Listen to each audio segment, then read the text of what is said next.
Good morning, everybody. What's going on? Wanted to give a quick one. If you didn't read my blog post that I sort of threw up last night, please do. It's an article, and it was talking about to open house or not to open house.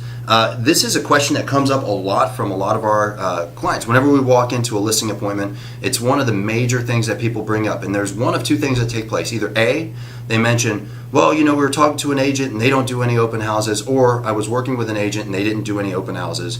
Or we just took a listing up the street, and what they said was, the reason why we picked you is that we saw you guys were always out there doing open houses. Okay, so that's one approach. The other thing that we've heard is the other route. How do you guys feel about open houses? We don't like open houses, or I think open houses are X. So the big one is to open house or not to open house. What are my views? I think the best way of explaining this is to tell you what I actually tell people when we go on a listing appointment. What's the truth about open houses? Do open houses get your home sold? Honestly, could it? It could, but I think just saying could an open house, or does doing open houses get your house sold? I think that's minimizing kind of what real estate agents do to get a house sold. There are a ton of different things depending on your agent.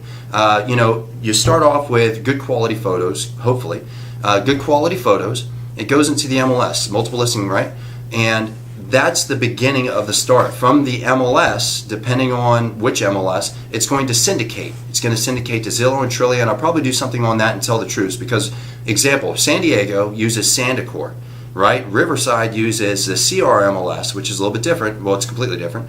And Sandicor does not syndicate to Zillow or Trillia. So if you're in San Diego and you list with an agent that does not have CRMLS, or they are not a premier agent with Zillow or Trillia, well, guess what? Your property doesn't show up on Zillow. Your property doesn't show up on Trillia. And I've actually heard that, well, we never showed up on Zillow. Well, that's because they didn't set that up.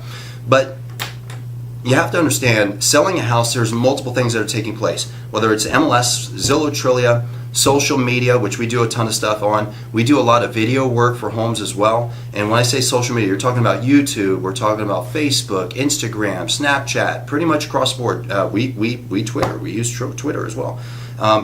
It all comes down to exposure.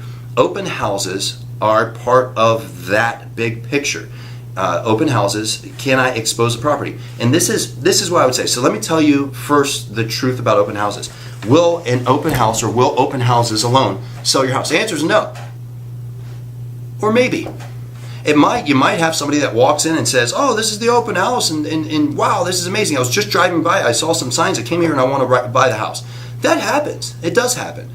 But is it the end all be all? Absolutely not. And I think it's silly to think that it is. It comes down to exposure. It's another opportunity. So when we do open houses, we take the open house, we put it on the MLS. We put it into Zillow and Trillia. We blast it out on social media, and we let people that we're going to be out there. And then we put out a whole bunch of signs to drive traffic into the house. But we specifically do it with a launch. But here is the dirty secret. You ready? Dirty secret. Open houses. A majority of open houses, it's not really to sell your house. Open houses are usually used to generate more business for the real estate agent. Now, that's the truth. Is it a bad thing? No, I don't think it's a bad thing. At the end of the day, having the inventory, being able to expose it, having people walk in, just having people walk in. This is what the agent's hoping for. People are going to walk in, they're going to be looking to buy a house, and they aren't working with an agent. Well, guess what? Now they're going to be working with me.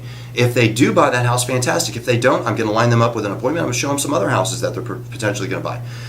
The other one, the big one with us, we do open houses. We get a lot of listings off of open houses. Neighbors stop by, they start looking at the house. Oh, this is great. You guys do amazing work. Like I said, we just took a listing, and we want you to list and sell our house as well. So the truth, open houses at their core are not to sell the house. They're actually there to generate more business for the real estate agent. And if done appropriately, they're also there to drive traffic, interest, and gain exposure for that property. So it's kind of the answer is to open house or not to open house. This is my personal belief. If you don't do open houses on your property, you're going to limit the amount of exposure that your property gets. if your agent is doing it right. An agent that's going to, every time that we have an opportunity to hold an open house on a property, we're able to generate new material that goes out on social media, that goes out to our database of buyers that we already have. And we have a little over 3,000 people in our database. We can launch that out. We also get an opportunity to put some signs out, drive traffic in organically as people are driving by, and we get to go out on Zillow and Trulia and put it out there that we're actually holding an open house. So it's more exposure, it's a bump to the property, and in my opinion, exposure at the end of the day and good marketing is what gets homes sold. But you have to also understand that, you know, the agent that's doing the open house, it is also to generate them business. So should you or should you not? In my opinion, I'm a fan of open houses. I don't think they need to be done all the time. In fact, I think when you do them all the time, it kind of degrades what you're trying to accomplish with that property. But I do think at a minimum, it should be done on a launch. We launch our properties on purpose. We usually post the property up on a late Wednesday evening. The reason why is it has a 24-hour syndication rate. So come Thursday, that house has syndicated to Zillow and Trulia. And what are people doing Thursday night and Friday night? They're jumping online and they're looking for those houses that they're going to go look at on Saturday and Sunday. If there's already an open house attached to that brand new property that just came on the market that's going on Everybody Hot Sheet, guess what? They're all coming to see you. So that's my take on open houses, why you should or should not. You know, I guess from there, you just kind of make your own decision. If your agent is actually going to use it as an opportunity to expose your property, I think you should always go with it. If the agent is just using it to strictly generate business and they aren't doing anything else other than throw some signs out front, yeah, then I probably wouldn't do open houses. All right, so that's my take. As usual, you can find me at KSA Kris, Kris with a K, and please be sure to like, share, comment, get this information out there, and you can also look me up on YouTube. I just started setting up a YouTube page, Chris McCullough, or at KSA Kris with a K, and yeah, I guess I'll see you guys tomorrow.